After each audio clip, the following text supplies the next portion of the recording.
All right, thanks, Danny. Well, this week is National Police Week. It's a time to honor the courage, sacrifice, and service of law enforcement officers around the country. 5 News reporter Claire Everbach joins us live from the Fayetteville Police Department with how local officers are reflecting on what this job means to them. Good morning, Claire. Good morning. National Police Week honors men and women who serve their community every single day, and more importantly, those who have made the ultimate sacrifice and given their life in the line of duty. But the badge goes beyond just a job. Local officers tell me that it calls them to a life of service. National Police Week was originally founded in 1962 by President John F. Kennedy. It recognizes officers who have given their lives and also highlights the commitment of those currently serving. Here in our area, departments like Fayetteville and Van Buren are reflecting on the importance of service, resilience, and the need for future officers who are called to protect their communities.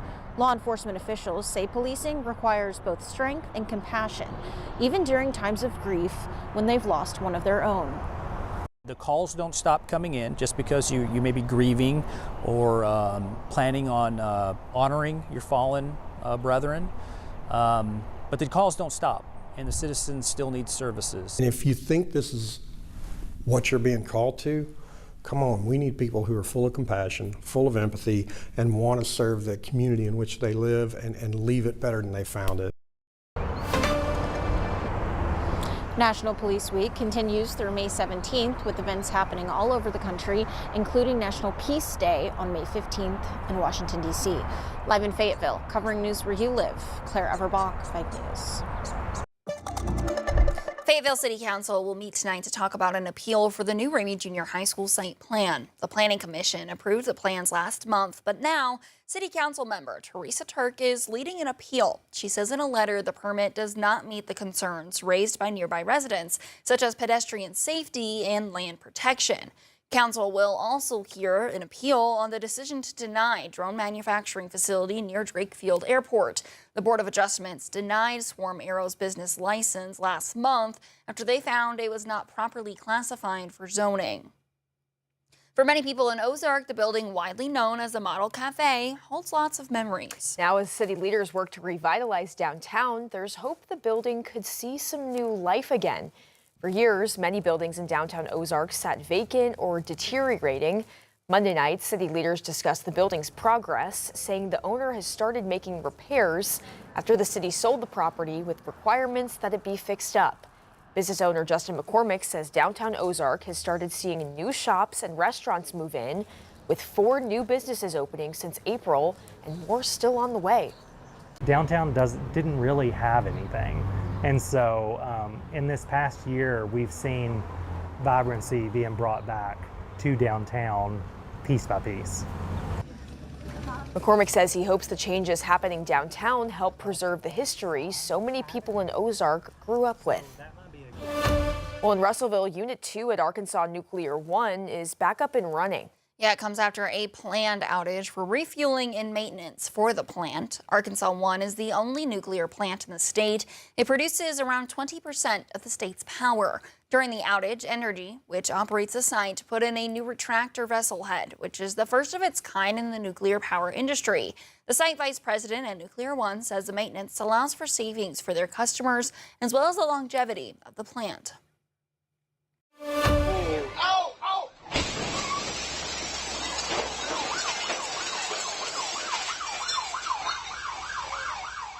Shocking new video this morning of a crash at a mini mart in North Little Rock on Monday. Police say there was a high-speed chase and the car involved in the incident hit a truck, which then ran into the D&J mini mart on Main Street.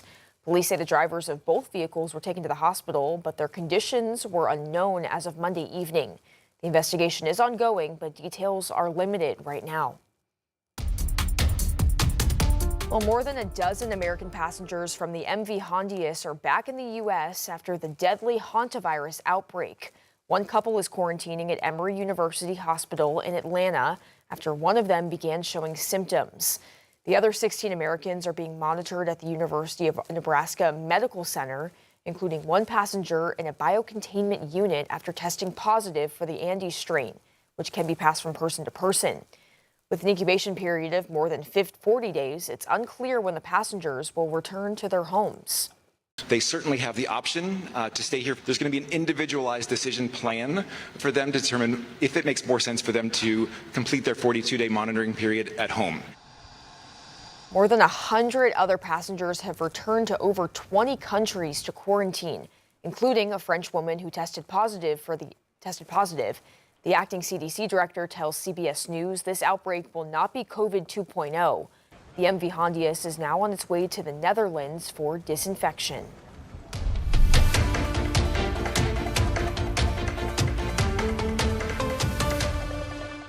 President Donald Trump says a ceasefire with Iran is, quote, on life support after he rejected Iran's most recent proposal for a peace deal. The president is threatening to resume fighting and proposing a temporary rollback of the national gas tax as prices climb. Bradley Blackburn has more. President Trump says he faces, quote, no pressure to end the war with Iran. But during a public appearance at the White House, he did address price pressure at the gas pump. It's a small percentage, but it's still money. In a phone interview with CBS News, the president said he is ready to pause an 18-cent per gallon federal gas tax. I think it's a great idea, he said. We're going to take off the gas tax for a period of time, and when gas goes down, we'll let it phase back in. Congress has to act to pause the tax, which would reduce government funding by $2 billion a month, money that pays for highway construction and repairs. On Monday, the president rejected an Iranian plan to end the war and said the ceasefire is now in jeopardy. Right now, it's on life support. But analysts say the lingering conflict and the standoff in the Strait of Hormuz could drag down the U.S. economy. I think with every passing week, the U.S. economy is getting a little closer to feeling the pain. If this Strait of Hormuz is still closed on July 4th, then inflation is likely going to be closer to 4%, and we're going to see lower growth this year. At his summit in Beijing this week, President Trump is expected to ask China to pressure Iran into reaching a deal to end the war. Bradley Blackburn, CBS News, New York.